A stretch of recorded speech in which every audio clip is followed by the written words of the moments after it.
Friday the 13th again for the second time this year. I love this film franchise, and I always thought to myself, what is my favorite Friday the 13th film? Well, why don't you join me today? I'm going to go ahead and rank my favorite Friday the 13th films. It's geeky time.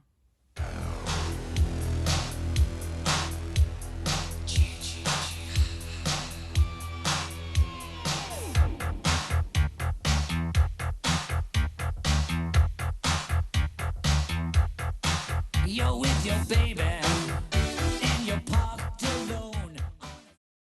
Welcome back, everybody, to another Friday the 13th episode.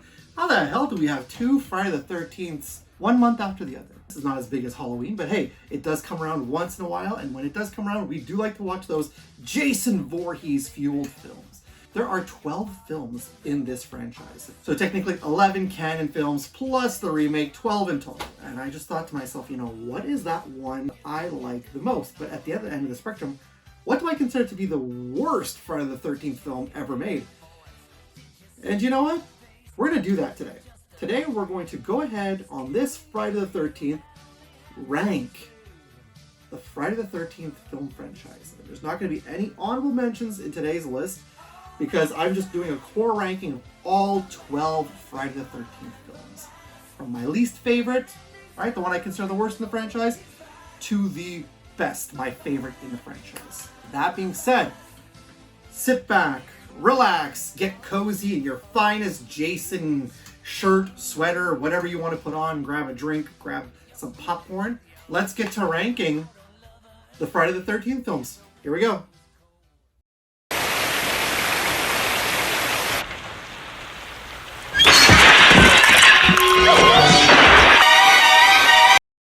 Jason X.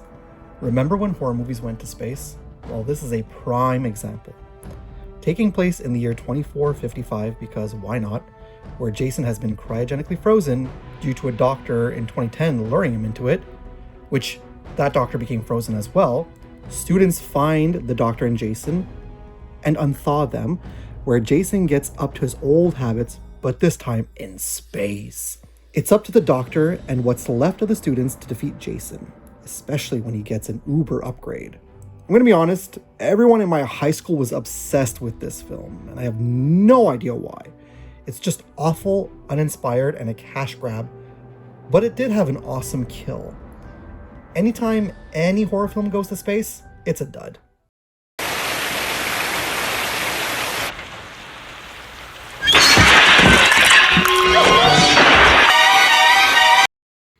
Friday the 13th Part 8, Jason Takes Manhattan. The promotion for this movie had it like the whole 100-minute film was set in New York City. Nope. An hour and 5 minutes of the film takes place on a boat, where a graduating class are sailing to New York City, only to have Jason hitch a ride and ice each student one by one, except for 4 students and 2 teachers, where, of course, Jason follows and continues his spree in Manhattan with 30 or so minutes left. I will say the boxing match between Jason and the student Julius in New York City is amazing. One of the funniest kills I've ever seen. The ending also makes no sense. Again, heavy promotion for this film was that Jason is in New York City. He's only there for 30 minutes. Honestly, it's a pretty boring film and was the last Paramount released until the 2009 remake. I debated this as the worst, but yeah, no, space beats it.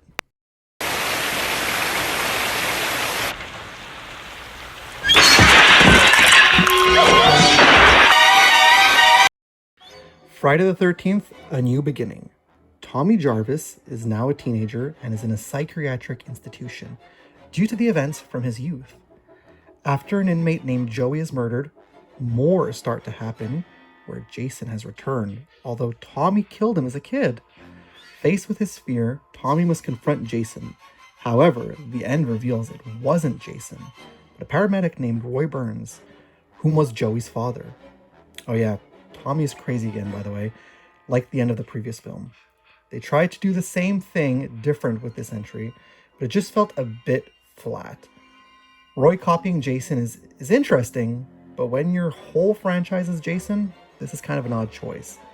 It's this franchise's Halloween 3. However, that at least was a good movie.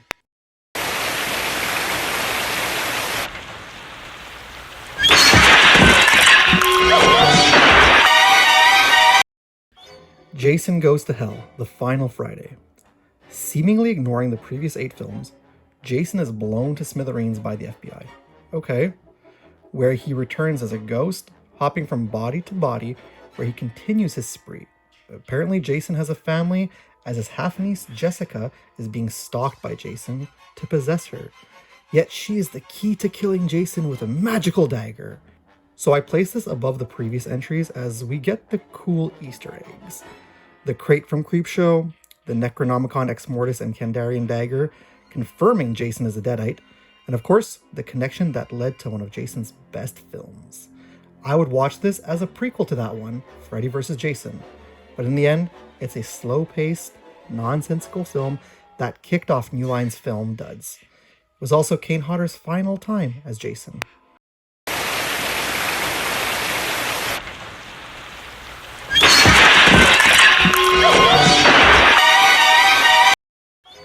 Friday the 13th, the 2009 remake.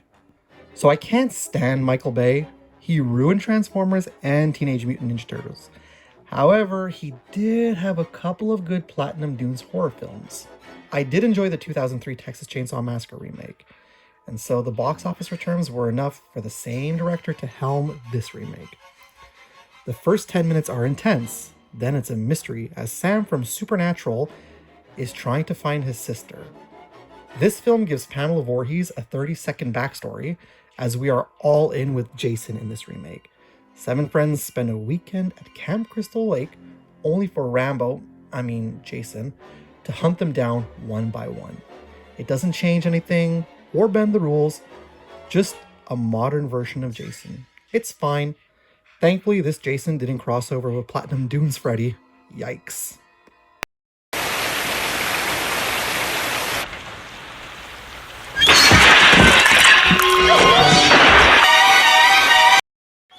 Friday the 13th, Part 3. You know what will sell tickets? 3D. That's right, this film was shot in 3D, and oh my, did they ever have fun with it, despite looking really goofy. And they sold DVDs of this with the 3D version and glasses, which I used to own. Once again, teens, led by our fun uncle Chris, head to Camp Crystal Lake, where a lurking Jason stalks them, and of course, offs them. It's a fun and goofy film, and I feel like it was made to capitalize on the 3D technology. There's a caveat though. This is the first film to feature Jason in a hockey mask, which would go on to become his iconic look. The end is pretty fun too. If you could watch this one in 3D, I highly recommend doing so.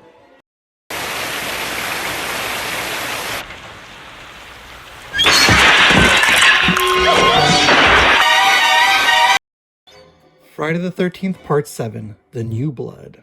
As a child, Tina accidentally offs her father at Camp Crystal Lake with telekinesis. Okay?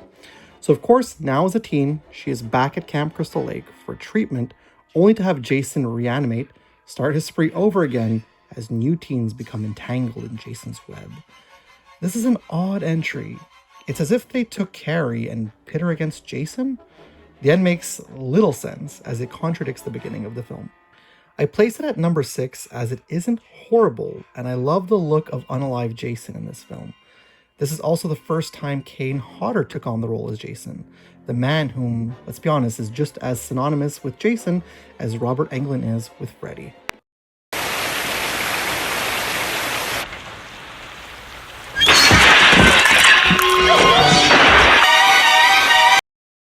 Friday the 13th, Part 4, The Final Chapter.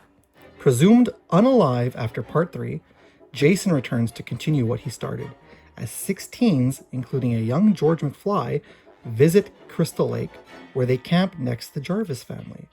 Now, what is intriguing with this film is the character Tommy Jarvis, played by 12-year-old Corey Feldman. He's obsessed with monsters, and this is the jumping point focus for Tommy being the next 3 films, as he becomes Jason's nemesis. I think Corey Feldman's performance stood out and made the film that much better. Overhyped? Yes. The final chapter? No. Great movie? Absolutely. If you haven't watched this film, please go ahead and do so.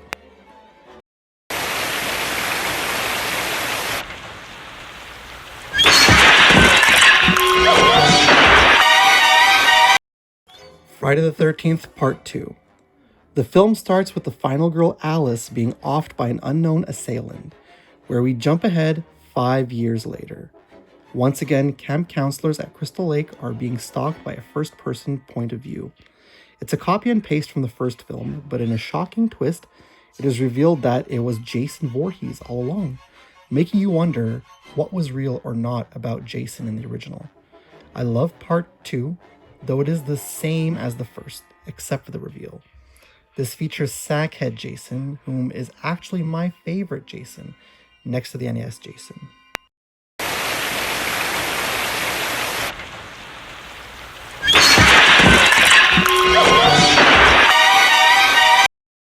Friday the 13th, the original. The film that launched a money-making horror franchise. Jason Voorhees drowns in 1958 at Camp Crystal Lake due to counselor negligence, and it gets shut down. Over 20 years later, it is reopened, where an unknown first-person point of view is stalking and unaliving each camp counselor. Okay, spoiler if you've never seen it, it is revealed that Pamela Voorhees, the mother of Jason, is behind the spree. I will say, this film is a masterpiece. The way the film is shot via point of view, and the reveal being a mother getting revenge, this is a story. I've always loved the point of view style, and this is a masterclass with it. Now, masterpiece or not, you're wondering why it's only number 3. Well, my 2 favorites are just great, in my opinion.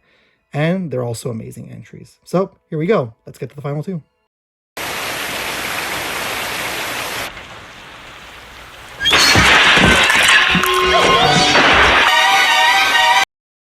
Freddy vs. Jason. New Line controlled both Freddy and Jason, and this is something fans craved for a long time. With the previous New Line entries being such duds, New Line tried one last time, and the result was pure awesomeness wrapped in a movie. Technically, this is a sequel to both Freddy's Dead: The Final Nightmare and Jason Goes to Hell. Freddy is being forgotten due to a lack of dreams. He is rendered weak, so he resurrects Jason to spread fear in Springwood, so he may return as the powerful demon he once was. But the thing is, Jason has other plans as he continues his mindless spree. The penultimate fight is just awesome, and you know what? It's what we came for. I love this film. This features Kelly Rowland in her acting debut, and the final Robert Englund entry as Freddy. I think that the movie industry was inspired as 2 years later, the big screen adaptation of Alien vs. Predator was released. This also proved so popular that Wildstorm, a DC Comics imprint, released a Freddy vs. Jason vs. Ash comic book. Please, if you're watching only a couple of Friday the 13th films today or tonight, throw this one in. You'll have a freaking great time.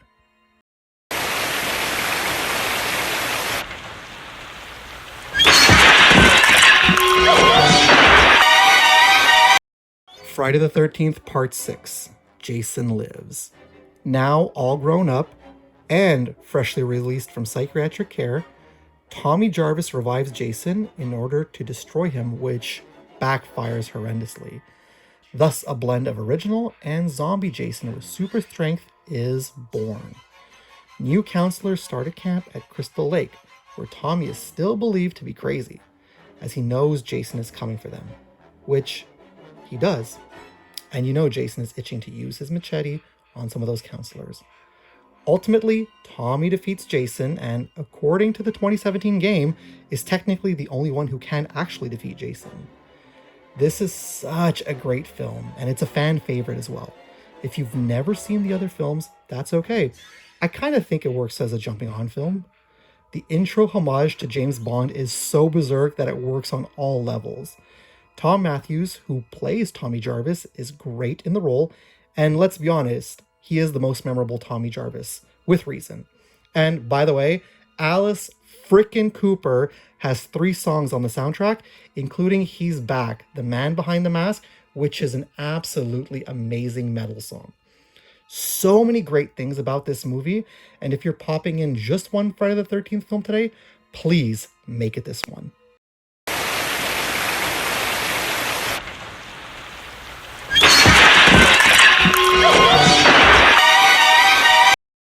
So, if you love the Friday the 13th film franchise and you haven't seen these yet, I highly recommend the 2009 documentary, His Name Was Jason, 30 Years of Friday the 13th, which explores the history of the franchise with various cast members and crew members, which is 90 minutes. There's also Crystal Lake Memories, the complete history of Friday the 13th from 2013, which is a massive 6.5, close to 7 hour documentary with almost everyone from the Friday the 13th franchise. Both of these are available with subscription on Prime Video, or if you can sit through the ads, for free on YouTube. Whatever you're watching today or tonight, have a great time, enjoy yourselves, and I hope you have fun on this Friday the 13th.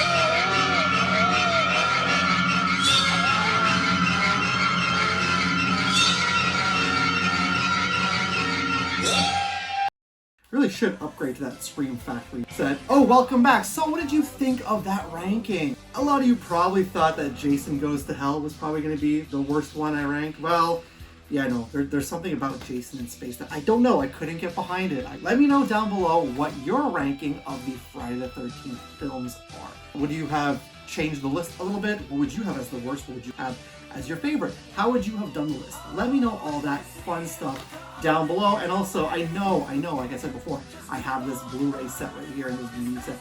I know, I should probably get the Scream Factory set of this.